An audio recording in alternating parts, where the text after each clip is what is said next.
Reed. I'm Hi. Jennifer. I had you in theory a couple years ago.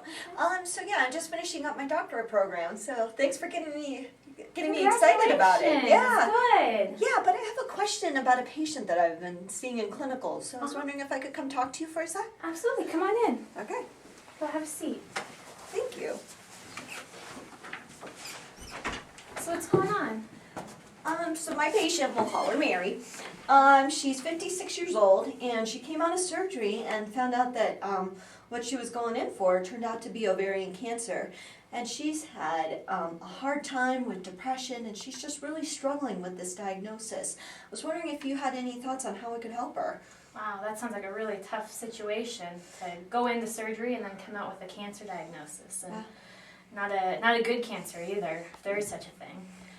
Well, I think, you know, I've come up with this middle range nursing theory of self-transcendence, and I think one of the first things to recognize is that our goal for Mary is going to be to promote a sense of well-being and a sense of wholeness while going through this new diagnosis. So in applying this theory, the first we recognize our goal is that to promote Mary's well-being and trying to give her a sense of wholeness. The next thing we need to do is recognize that Mary's coming from a really vulnerable place. Oh, absolutely. And vulnerability can be a bad thing because it can help you. It can make you shut down. But if we recognize that she's at a place of vulnerability can be directly proportionate to self-transcendence. So the more vulnerable you feel, the more that you are able to self-transcend. Basically, self-transcendence is just thinking outside the box, and so the box for Mary is that she's got a cancer diagnosis and she could die. So utilizing our awareness of her extreme vulnerability, you in the nursing role can help this patient transcend into a place of well-being and wholeness. So what are the things that I can do to help her with this diagnosis? So basically what you're saying is use this diagnosis to kind of empower her to live a fuller life. Exactly. Yeah. So she possesses these inner tools that are going to help her get through this, and you can help to facilitate that. And so there's 4 different ways that people can transcend. One of them is intrapersonal transcendence. So they're doing a lot of self-reflection and figuring out what their values and goals and beliefs are within themselves. And so some things that have been suggested to help promote that intrapersonal self-transcendence are journaling, reflective journaling, really questioning yourself and doing a deep personal reflection of what it is that you believe. So That sounds like something she would have the energy for and be able to work on at this point. good, and you can suggest that in your nursing role, and maybe help facilitate some suggestive questions even that could help her figure that out. And one thing she's mentioned to me is she had barely even heard of this diagnosis before she was diagnosed with it herself. She never heard the words ovarian cancer, and she doesn't know anybody who's been through it.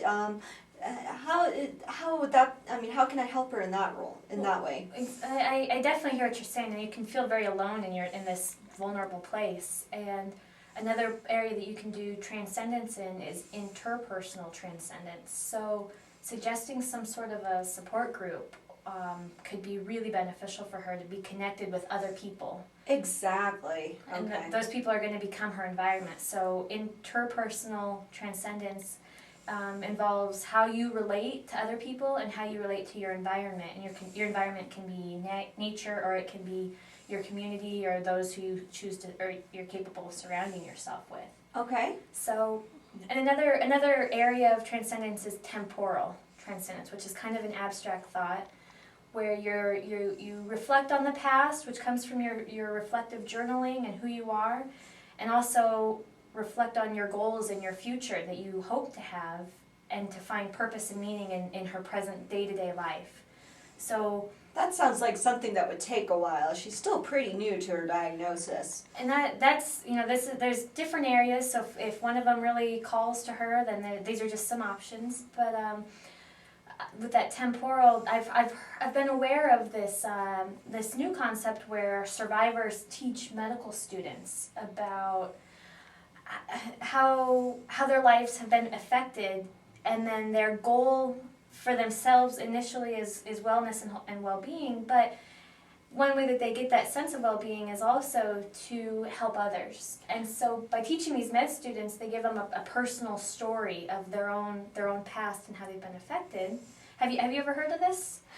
You know, I think I might have, and that sounds like something that you definitely be up for in the future. Okay. You know, and I think that could give her a lot of meaning, giving back to the community, and because one of the things she's mentioned is that none of her doctors before seemed to really have that on their radar as something that could be going on with her. Yeah. So she really feels like she want to increase awareness. Well, I think that could really help her to find meaning in her day-to-day life. But the reflective journaling and getting hooked up with support groups are going to promote her sense of well-being. The final aspect of one way that you can promote transcendence, and you may not be comfortable with this, but to suggest resources for Mary, would be meditation or like finding a spiritual outlet or a religious outlet, depending on her own personal and religious beliefs. How she can find where she fits into the whole puzzle of life and what her purpose here on earth is to help promote a sense of well-being.